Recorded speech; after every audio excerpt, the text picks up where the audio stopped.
that's okay. But what if you're in Goatee's shoes? You really should have it on a hotkey such that you can select. So if units like that pop out and they just get misrally, what you could do is you could just immediately press 1 and then click back here, and then they'll just be pulled back instead of them just running to their death.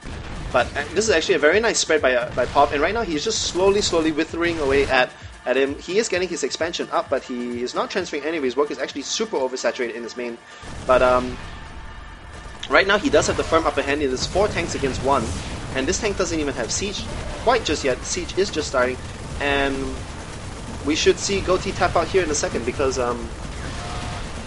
once again, as what Unstable says, this is, if you are a newer player and you're looking to improve on your StarCraft, what you remember most is that one last death push.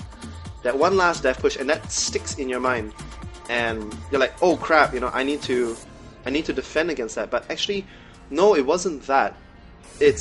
You need to focus on the mistakes that you had before that. Like, for example, you went bio. You should have comsatted the other guy. Oh, he's going tank Viking. There is a very small window where I can attack.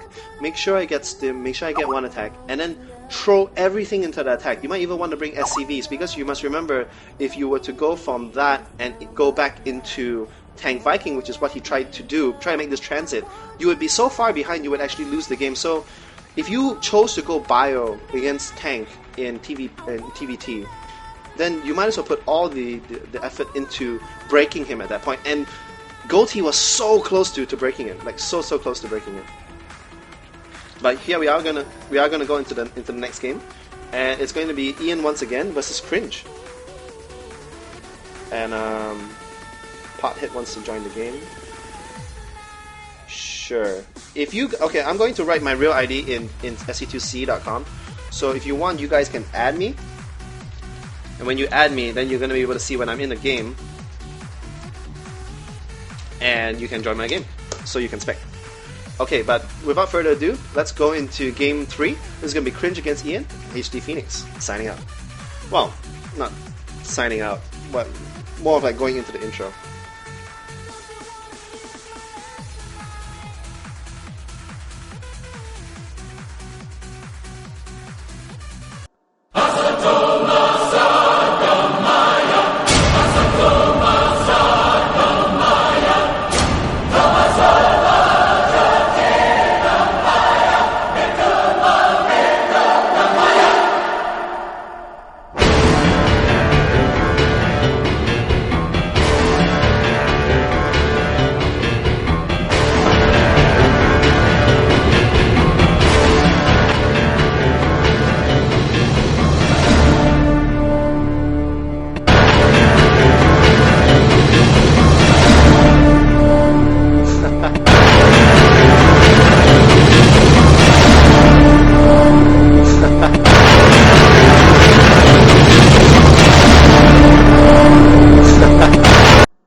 Okay, hopefully the stream is much better now. Sorry about that. I was trying to be a little greedy, and I need to find out how you can pop out chat in Justin TV, because right now I can't read the chat in Justin TV.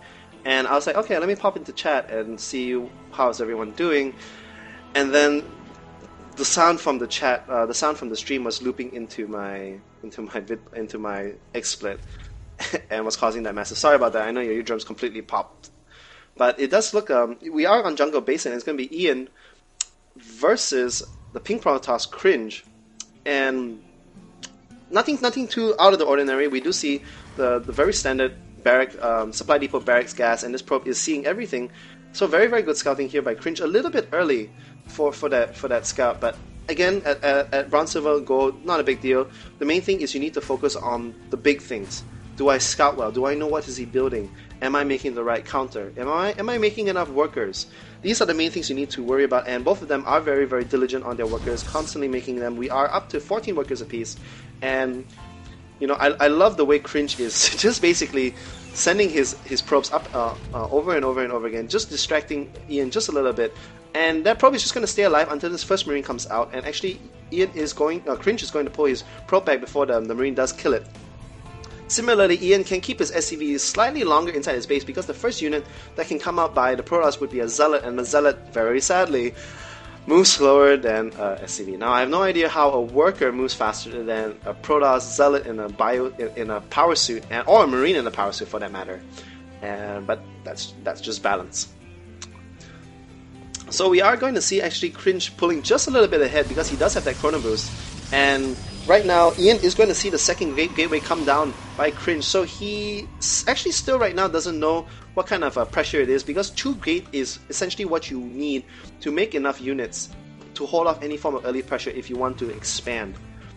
And actually this is pretty cute. Ian is walling off his expansion. So I think he probably meant to field it here.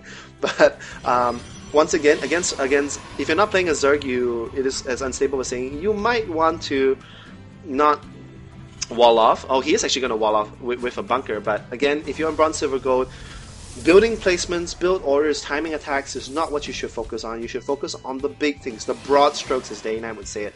You know, this is a very, very nice saturation here this early in the game. Both of them are very, very good on their macro. Both 20 units apiece, constantly making probes, spending his Chrono Boost, spending his energy, all fabulous stuff, and even scouting with his factory. So that's actually very interesting, and also equally putting a SCV over here. This Stalker is going to just come over here and pick off any kind of early units, and he is going to earn himself 1 SCV kill. And it does look like this game is actually, progressing into something very interesting. So now we do see 3 gate coming out, and actually 4 gate coming out by Cringe. So this could be a big timing attack. He doesn't have a Forge for +1, which is one option you could do if you're going to go for a 3 gate with a Forge with 1 attack. But if you're going for a fast 4 gate, then yeah, your 1 attack's not going to make it in time. So again, you don't really need to worry about the Forge, which only re-emphasizes my point again. If the build orders only really make a difference if you get to high diamond and you're wanting to get into the Masters League, then these little subtle differences might bite you in the ass. But other than that, if you get your upgrades 30 seconds late, 90 seconds late, 3 minutes late, no big deal. And Ian's actually going pure bio, so he does get that factory. He is getting the Heck Lab. Actually, that's interesting. I would have thought he would get a reactor. And just going to use this factory, which is completely worthless to him if he's going bio, to scout. He does come in here, and most importantly, he does see the 4 gate, so he knows right now it is going to be a timing attack by Cringe, and all he needs to do is essentially just grab his expansion and just build a lot of units, and this is the perfect position to fight. And right now, actually throwing out a second bunker, and Marauders absolutely destroy bio. A 4 gate, any 4 gate unit essentially is very, very weak against Marauders, and the factory does go down. That is a very, very expensive scout because it is 150 minerals, 100 gas, but it is a unit that you are not using. And remember, if you spend a scan is roughly about 350 minerals. So you're trading 350 minerals for a factory, 150 minerals, 100 gas. And yeah, it might be good. Here we go. Cringe is pushing forward with his 4 gate. He does have warp gate technology online.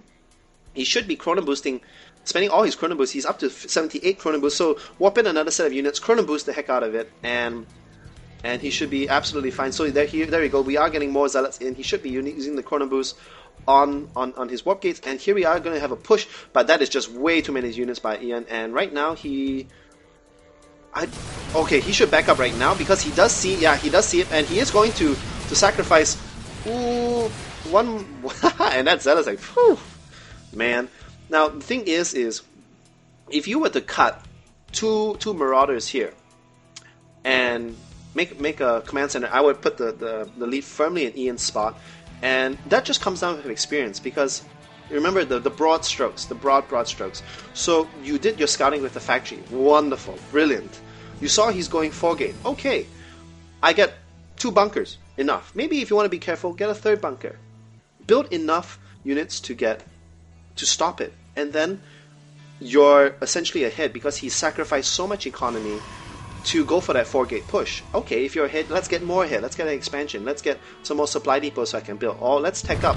Let's get upgrades. Or if you could also do what Ian I think is thinking about, which is, whoa, actually we're seeing a very cute play. We do see a Banshee and say, okay, I see your 4-gate push. I know you're going to have a big army, and Cringe does have a big army, but I can make a counter push, which would then mean that you're going early pressure into early pressure. And remember that when you're going early pressure versus early pressure, the person with, actually able to pick off that proxy pylon there. But as I was saying, if you're going to go for pressure versus pressure build, then the defender is always going to have the advantage because he's going to have more units closer to base. He can pull off workers to help. He can warp in units and actually just able to get the cloak just in time. And there's not even a robotics facility just yet. And this is actually quite brilliant by Ian. So even though he doesn't, he's not able to pick off. Actually he should be chasing these probes.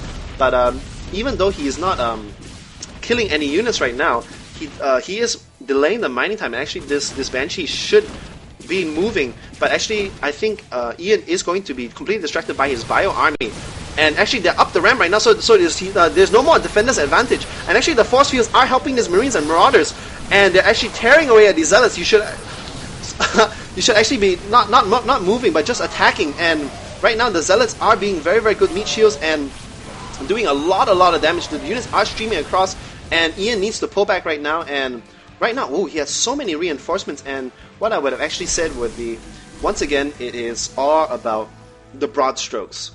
So, yes, okay, you scouted, you know he's going 4-gate. Great, you want to do some harassment? Perfect. You know, get your expansion up. But if you're going to be attacking, then make sure you have all the things that you want to attack with.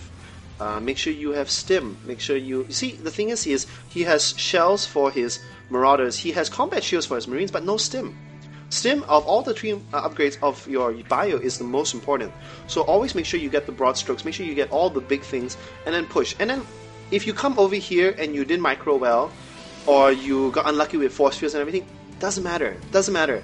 You know, focus on the big things. So right now, one of the big things that Cringe was missing was he didn't have a robotics.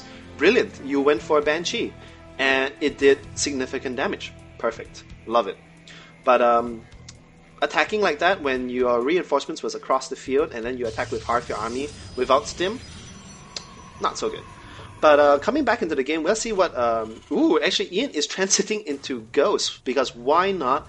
If it would be foolish right now to transit into Mech or Air, because you already have all these unit producing facilities. You know, you have 3 barracks with tech labs, you have a reactor, you get lots and lots of bio, you didn't see any form of Storm or any kind of Colossus, so why not? You can stick to bio. And Colossus can be very easily countered by Vikings from your starport, and High Templars can be countered very easily by Ghosts. I love it. I love this build.